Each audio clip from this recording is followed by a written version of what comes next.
He is one of the most famous content creators of India. He's also a self help and productivity guru. And he has come up with his third book, Make Epic Money. Is it worth reading? Let's find out. The author and the content creator, Ankur Warikoo, doesn't have a financial background. In fact, he openly discusses his mistakes and his own failures in managing his own personal finance. Yet, he has written a book about personal finance. There's a growing debate online about these personal finance gurus that are misleading people.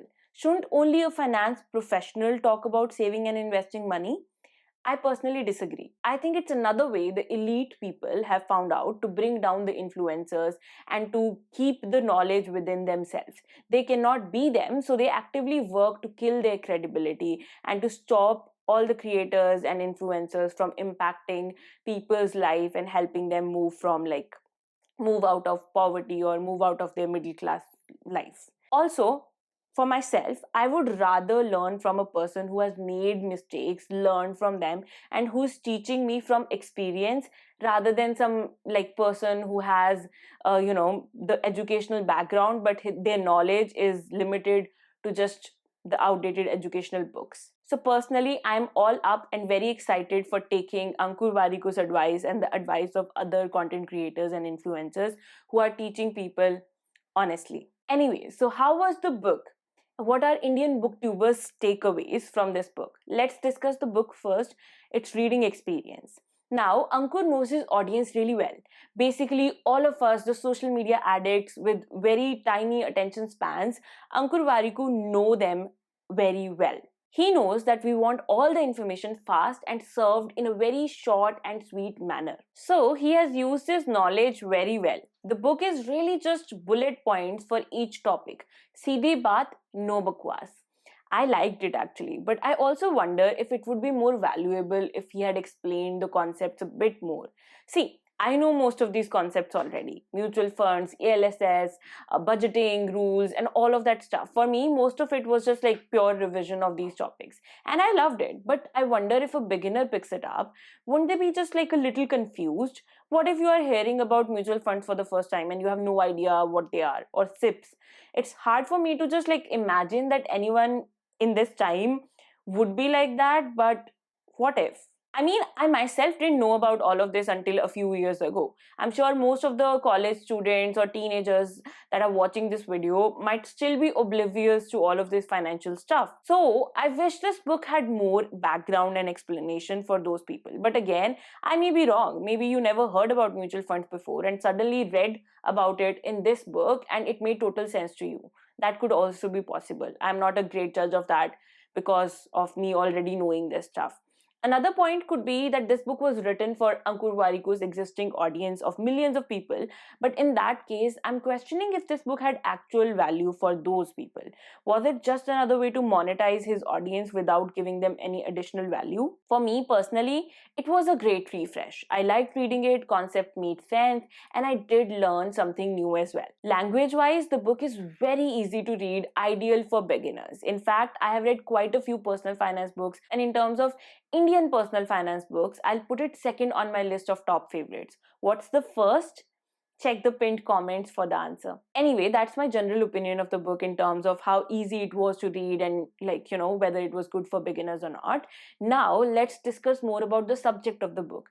It is actually slightly different than the usual personal finance books, mainly because of how many topics Ankur Warikoo has covered in this book. He has talked about where the money comes from, how to make money, and there's a lot of focus on things like health insurance and life insurance, which I personally found very valuable. So this is more like a side note, and I don't know if it's relevant to you as a reader, but here's the thing.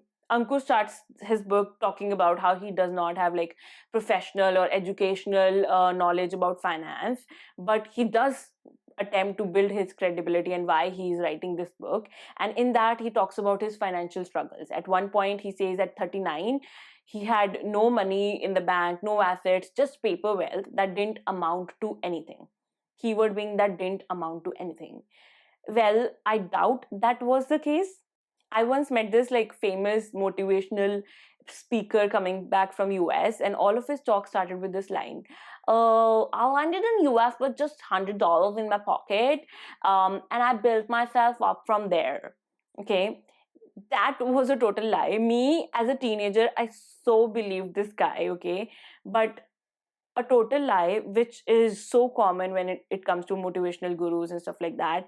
Because for this guy specifically, not Ankur Warikoo, but for this guy, dude, you had your college fees paid off by your parents, your living situation was sorted, everything else was, that $100 was your pocket money and with a lot more in your bank. Coming back to how this side note connects with this thing, this is a very common way or technique used by motivational gurus to make them look like extraordinary individuals.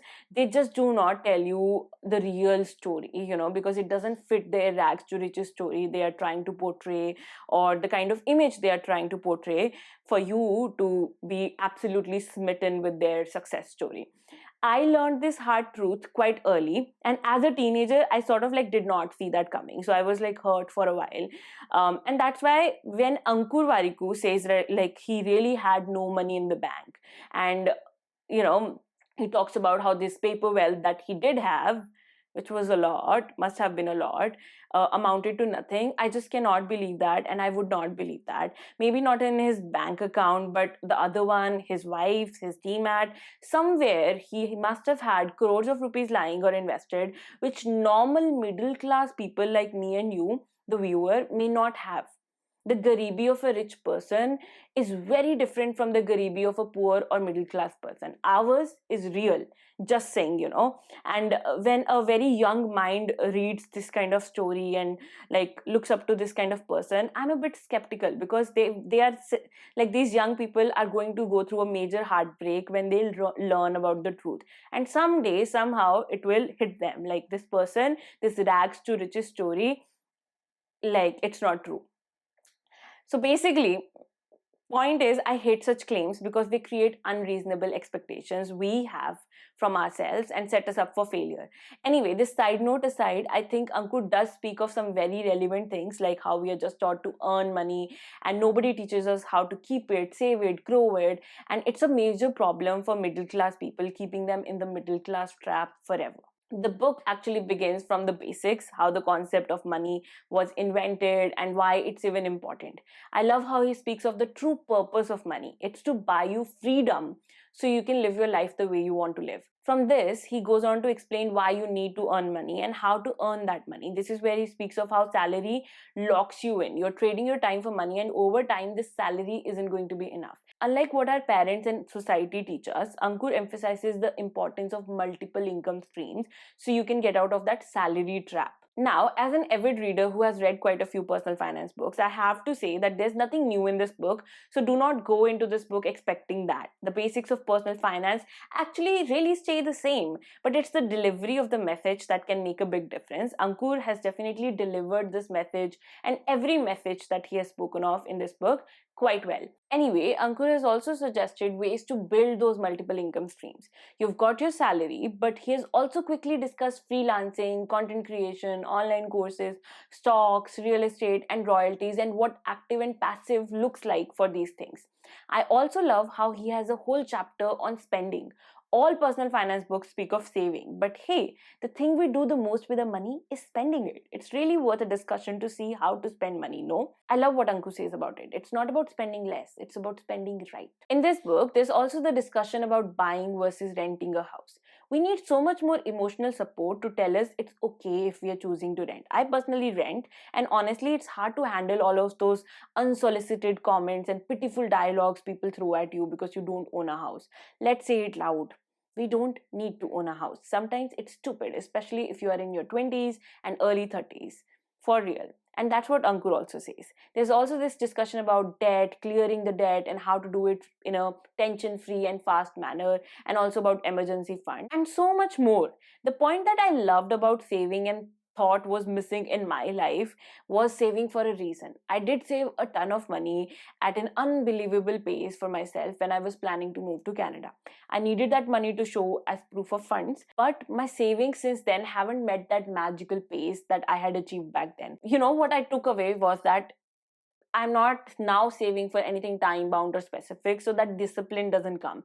So that viewpoint was really like great, and I think would be valuable for me. In the end, I would say that all of this information that was there in the book is super valuable, and Ankur has also like given this QR codes in the book which connect to some digital tools and trackers that you can access. So that's an additional thing that you can get from this book. I personally did not try out any of these because I have my own tools, but this is worth exploring for you. And lastly, my most favorite and most valuable takeaway from this book, Make Epic Money, was the section about protecting yourself, that is health and life insurance. That's something I haven't done properly in my financial life, so I need to get to that, and the information that I got was valuable for that.